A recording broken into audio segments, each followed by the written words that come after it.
Well, hello again and welcome to my perennially untidy studio. Today I'm going to make something a bit different for Valentine's Day. I live in the southwest of England, and in the UK we import something like 200 million roses from far, far away for Valentine's Day, and that does seem kind of counterintuitive. When Valentine's Day is a declaration of love between people, it's not supposed to be a declaration of a determination to use up the world's resources importing flowers on your beloved's behalf. Anyway, I'm hardly going to bang on about this, but because you can do your research and agree or not. Tea cake is whining. So I have always had a business which has never used imported flowers. I quite often will buy flowers from neighbours or colleagues nearby in the UK, usually only going as far as Cornwall or sometimes Lincolnshire, but mostly I grow everything myself, or if I need to, I can buy from my neighbours. I think there are 5 flower farms within a 15-mile radius of me here in Common Farm between fashionable Broughton and up-and-coming Wincanton. So there's plenty of floristry being done, flower growing being done around here. Anyway, I digress. So I'm going to make a willow heart for my weekly delivery to number 1 Broughton, which is a lovely little hotel, a boutique hotel in fashionable Broughton. Tea cake. I'm just going to let my dog out.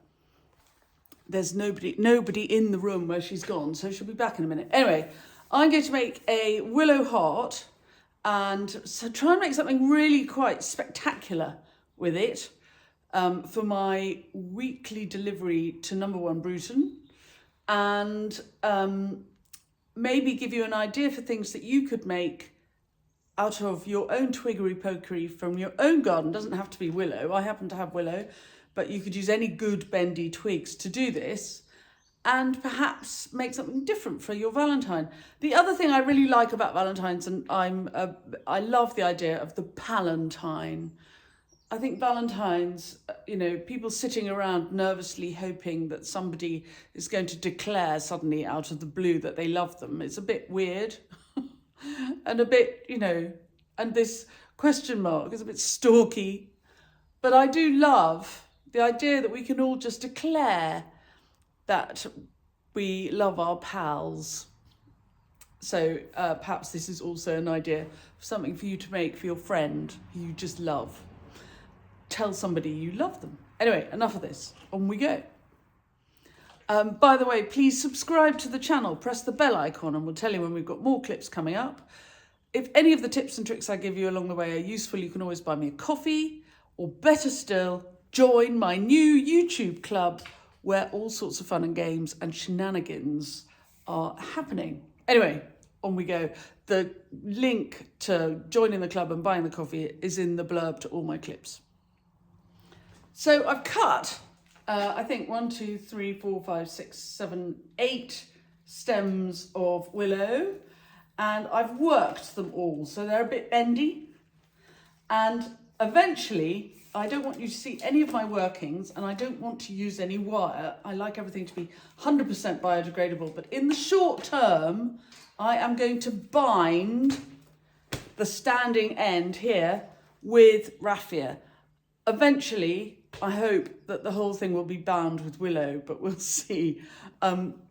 Willow, it's easy to turn into circles.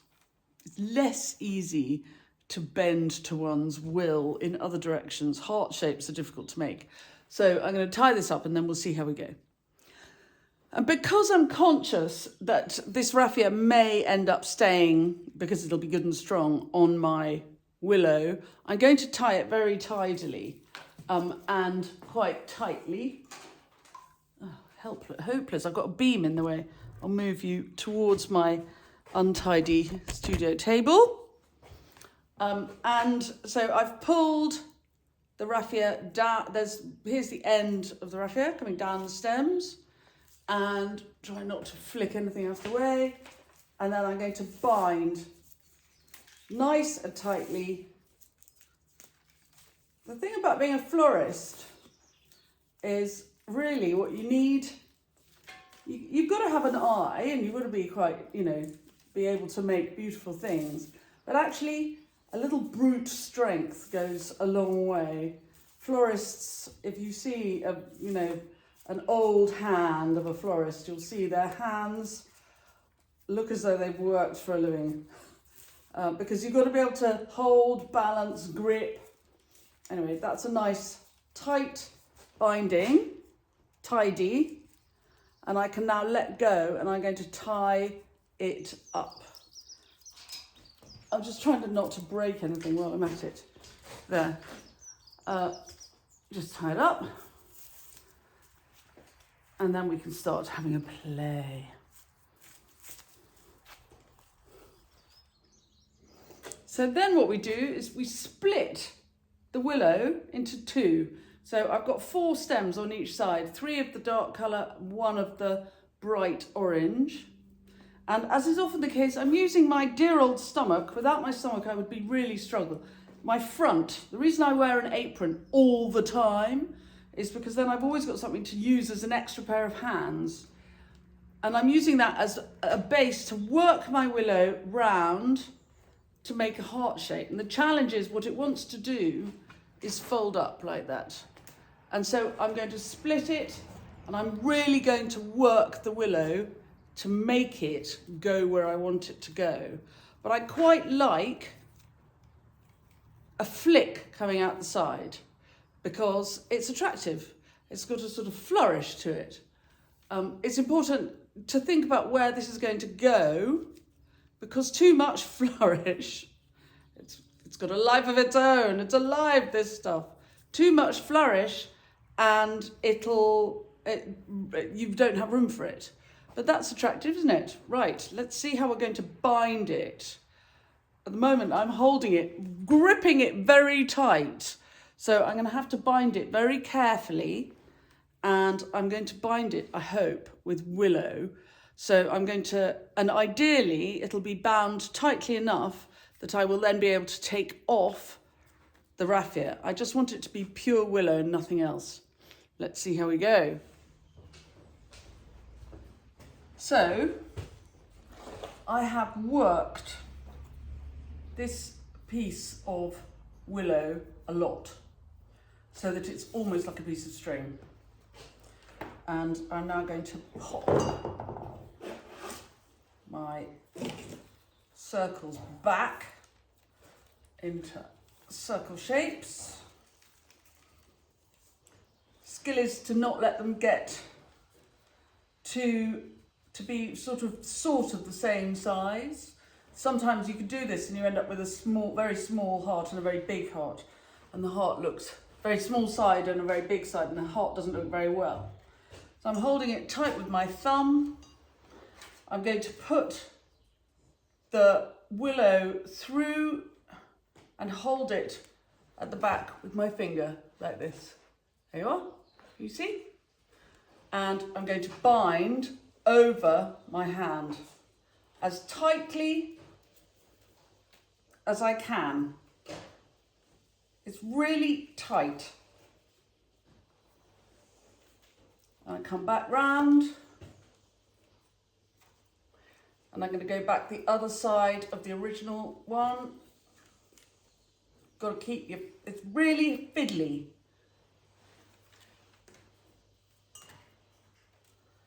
Keep tight. I'm now going to go round the top like this and come down the other side.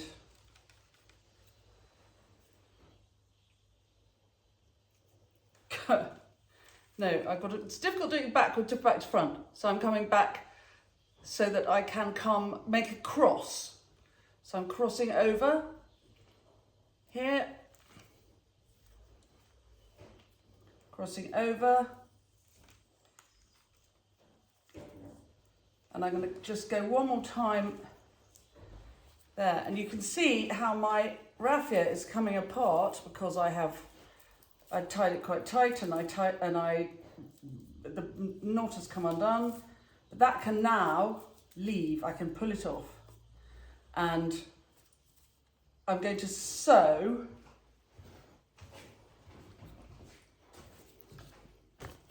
this last bit through the back. I'll show you when I've done it. I'll see if I can show you while I do it.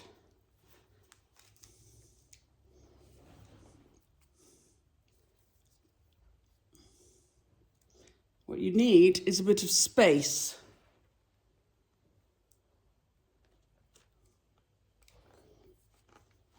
So it's going to see there's a little hole here. Here. It's going to go through that little hole, and I'm sewing it.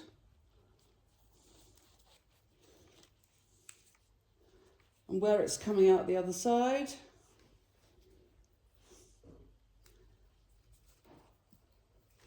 I'm pulling it. It's sewing.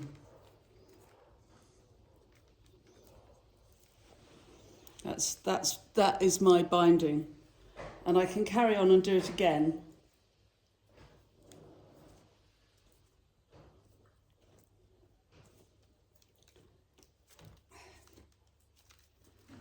There it is, that's the end, to keep it strong.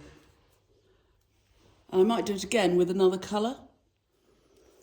So look, I've done I've done a yellow one on top of the red, very pretty, and I can take the backs off so it's tidy,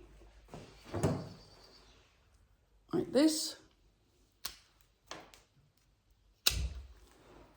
And from the front, you don't see any of the workings, and I've pulled out the raffia that was holding it. Oh, you can't see anything. Wherever I go in here, it's that time of year where the light is suddenly back, but it's low. So wherever you go, there's light sort of pouring in behind you and blinding everybody. Anyway, that looks very attractive. And if I step back, it's a good heart shape. But I think, so you could make something like this for your true love, but I think I can make it a bit more decorated, don't you? So for a start, this is what I'm going to put it in. And it's a lovely tall jug. And the heart is very solidly stuck in the neck of the jug. So it looks taller than it is, but the jug's a very pretty jug I got from my friend Amanda Russell, who has a wonderful, she has an Instagram account called Amanda Russell Design. And she's my go-to girl for interesting vases. She has a really good eye for a good vase, picks them up. She endlessly goes to antique fairs and brocantes very early in the morning when I'm still asleep. She's there. And so she has a really good eye for a good vase. So if I need vases, I go to Amanda, and you could always have a look at her Instagram or her website. I'm not sure. I think maybe it's an Etsy shop. I'm not sure. Personally, I just ring her up. Anyway, that's a very nice vase for the heart to stand in, because the heart looks very generous sticking out the top. But what am I going to add? Well, let's see.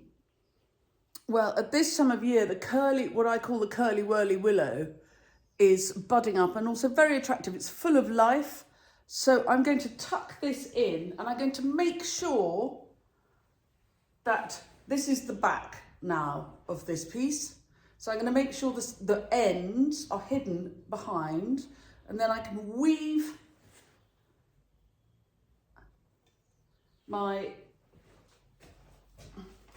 it's always much easier to do this without a camera filming.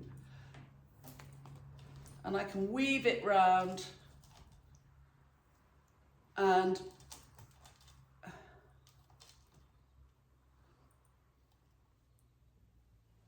there's a start. Right, I won't make you watch me do this for hours, but I will do some more and then I'll show you what it looks like. Now, this is wild cherry that you can see, and the knobbles on the stems are the flowers. These normally wouldn't be out for several weeks. They're usually out just in time for Mothering Sunday here in England, which is 3 weeks, the third Sunday before Lent, before Easter. So whatever that is. This usually flowers for them, but of course today is the 9th of February, so a bit early, but having cut a little bit of it, I'm going to tuck it in. So it's not going to be in any water. It hasn't been conditioned at all. I've just cut it, and I'm going to tuck it into my heart. And it is possible that some of these little pink flowers will come out in the warmth of my client's drawing room. If they don't, it doesn't matter, because they're interesting structurally. But if they do, it's an added bonus. And there is the finished object. And I have to say, I love it. It's not so much the tree of life as the tree of love. So you could have a go at something similar. Go out and see if you can find some bendy twigs in your garden and make your Valentine something that's really now and full of the promise of spring, because roses that have been flown halfway across obviously, if you live in Venezuela and you have a garden full of roses, then make one of these out of your garden roses. But for anybody in a part of the world where roses have to be flown halfway across the world for Valentines, why don't you see what you can make from out of the garden and see if you can make a tree of love. Maybe show me on your Instagram, if you tag Common Farm Flowers, #TreeOfLove, then I will share some of the good ones on my stories. So that'll be fun. Anyway, thanks very much for coming along. I hope you've enjoyed the clip. Have some fun having a go, and I'll see you soon.